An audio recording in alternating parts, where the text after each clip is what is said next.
Hello, this is the second part of the Lobster Landing coloring tutorial, so if you want to see how we got this far, then you better go watch the first part. I will put a link to that video in the description.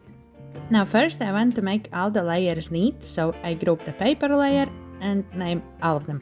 And now before grouping the shadow layer, I duplicate the background layer and leave it ungrouped. Now when everything is named, I will turn off the shadow layer and with the same light yellow color as before and the hard round brush, I will work on the layer we just duplicated. So I want to redraw the empty spaces on the grass, so it is all covered with the color.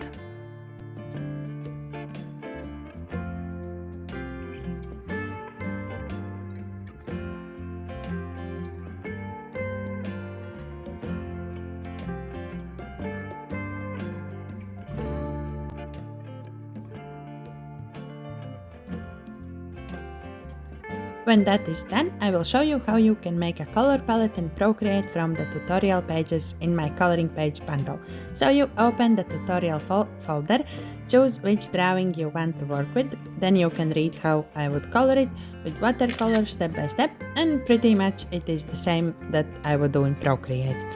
Then screenshot the color palette, import the image into Procreate, and while holding the finger onto the color, it will show you a color.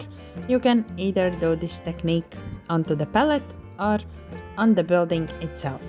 But for now, I created the color palette, and you can screenshot or use the letters, like write the letters for the colors and make your palette.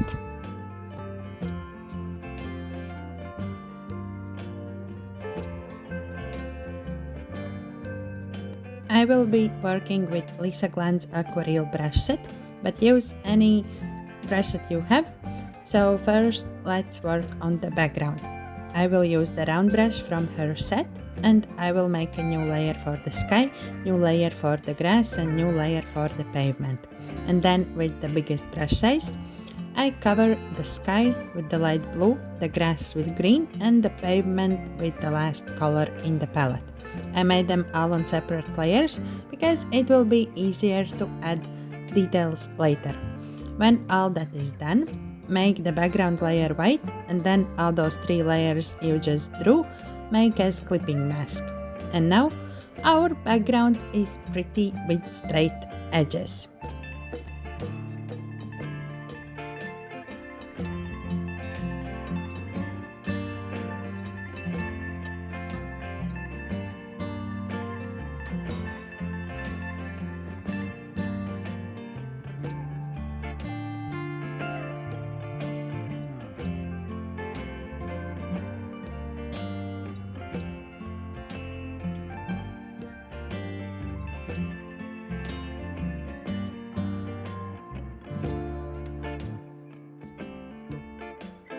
And I will group all these layers together and name them as background. So it is just easier for the eyes to look over all the layers when we will be making them later.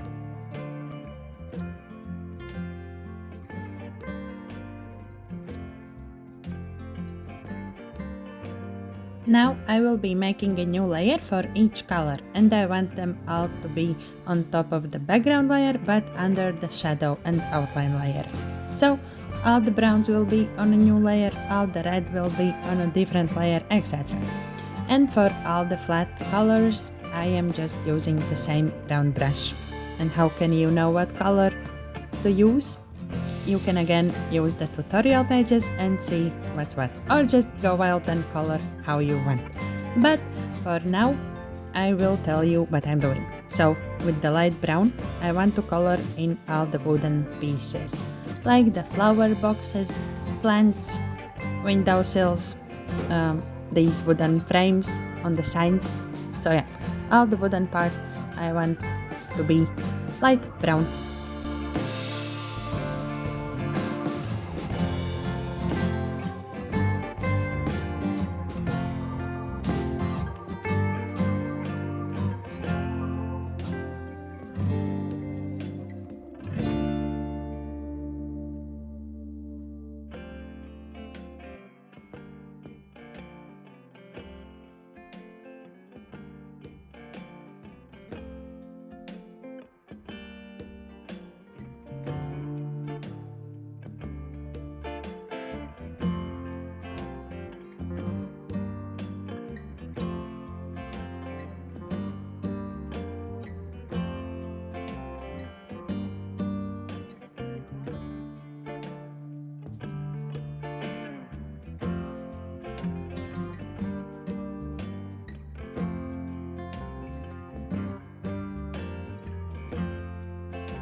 I didn't make a color for this, but basically we want a dark brown color, so make your light brown darker with the sliders, and I will color in the little roof and some details around the building.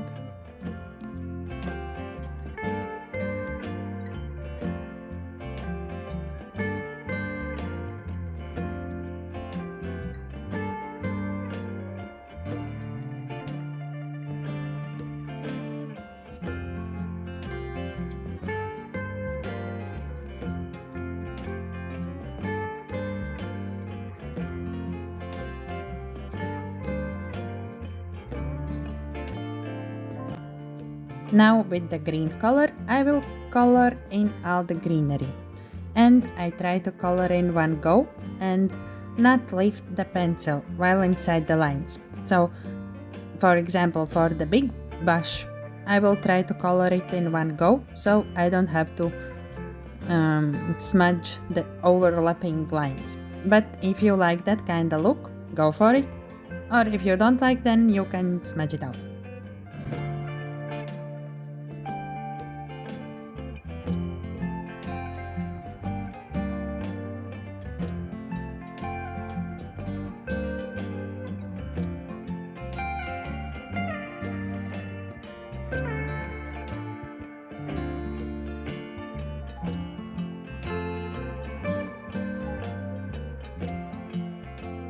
Now I will use the first color from the palette for the wall, but I will make it 3 separate layers. So one layer I will color in the wall, on the second layer I will color in the chimney, and on the third layer with the same first color from the palette I will color in the signs and curtains and the fence. Oh, and also the door. And I want them to be on separate layers, so when we add some stamps later, it will be much easier in this way.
Now with the red color, I will color in the flowers, lobsters, the frames of the house and the windows, and the letters in the shop sign, and few other details around the drawing.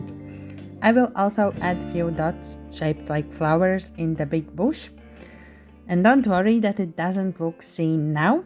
I will show you a little trick a bit later.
Now that we have finished the red layer, I will click select on it and clear on the wall and the sign layer.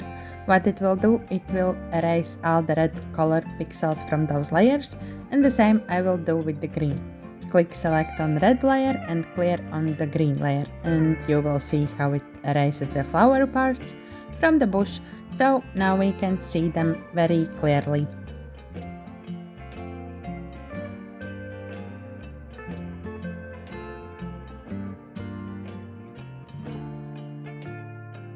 Now I will color in the details around the house, like the lamp, electricity box, the pole, with the last and the second color from the palette.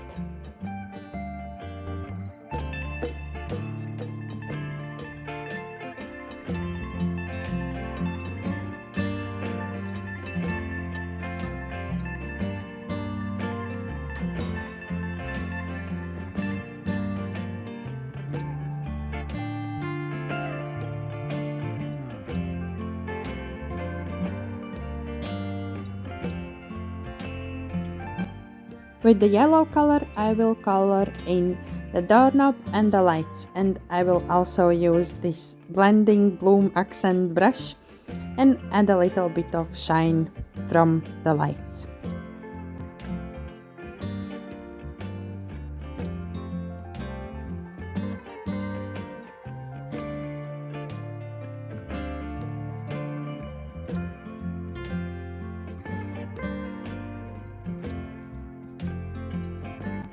And all the windows I will color in with the same blue color as the sky, and I will leave some parts not colored, like the signs. I am not coloring over them.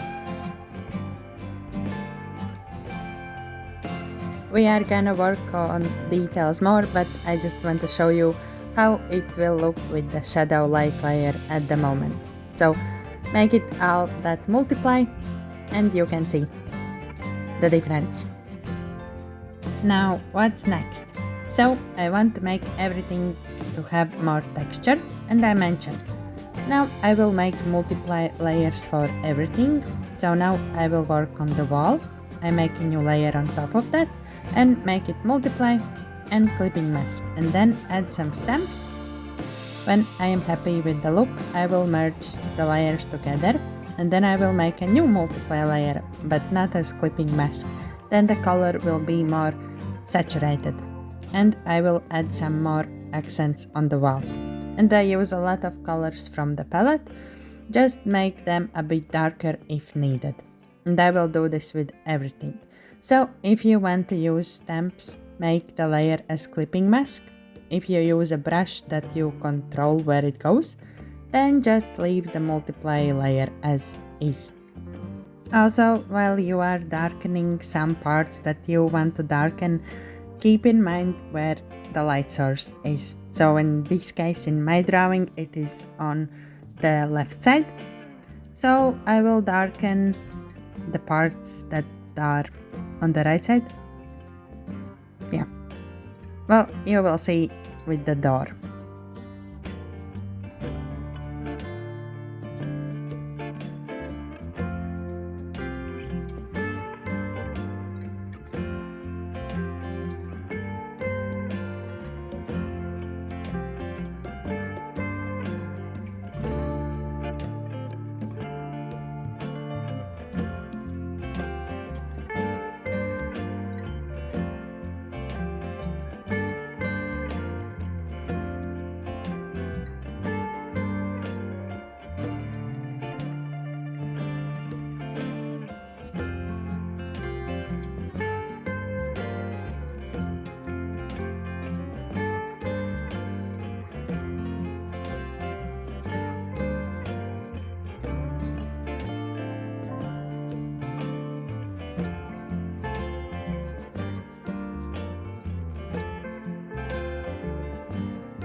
The last thing is the background layer. So at the moment I will turn off the clipping mask from each layer and I will add some stamps and all that to each layer, the same as we did before. New layer, multiply and clipping mask.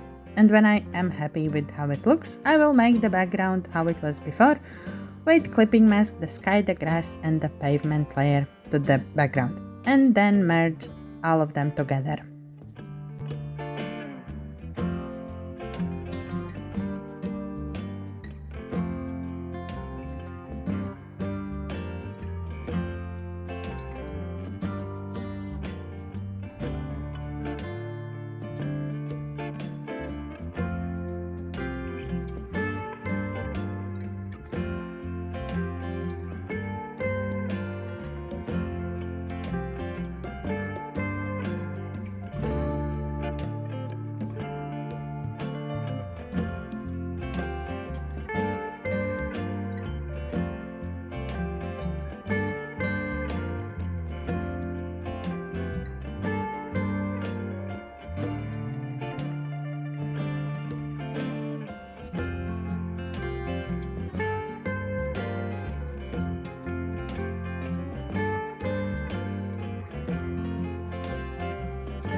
One more thing I like to do is make a new multiply layer on top of all the color layers, and with the pencil brush and using the same colors as in the palette, just darker, I like to add some scribbles. So it will go outside the lines, it will be a little messy but I just like the hand-drawn look at the end. If you don't like the scribbles, then just leave this step out. So yeah, I go over everything and just with the pencil. Go crazy here, go wild. Okay, it is time to work on our shadow layers. First, make them all multiply, and then we will play around with the opacity.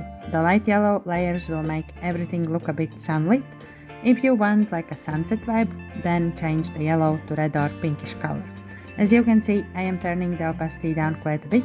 For the shadow layers, I don't like how this bluish color looks with all the other colors, so I am making a new layer on top. Make a clipping mask and then add few colors to see which result I like better. When you find your color, then merge the layers together. Also, I want to add noise for the shadow layer. One other option for color changing is to use the hue slider in the brightness hue settings, so the options are endless for you to find the color you want.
When I am done playing around with the shadow layers, I will make a new layer on top of everything, not the outline, like just under the outline, and change it to add.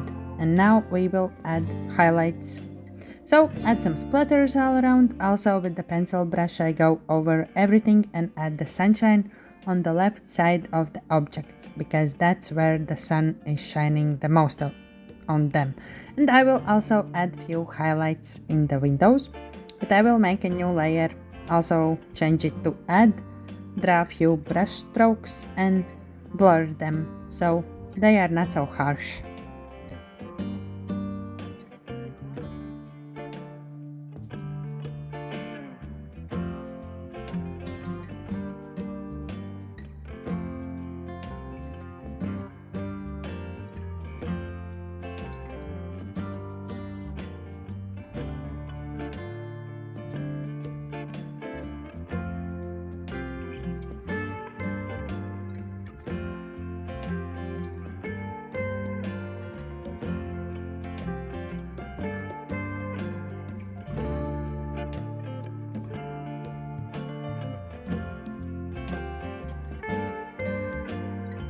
At the end, I decided to add another paper texture and change it to multiply, so it gives off this vintage look. But like, do as you like, it is your drawing. And that's it. Thank you so much for watching, means a lot to me. Bye!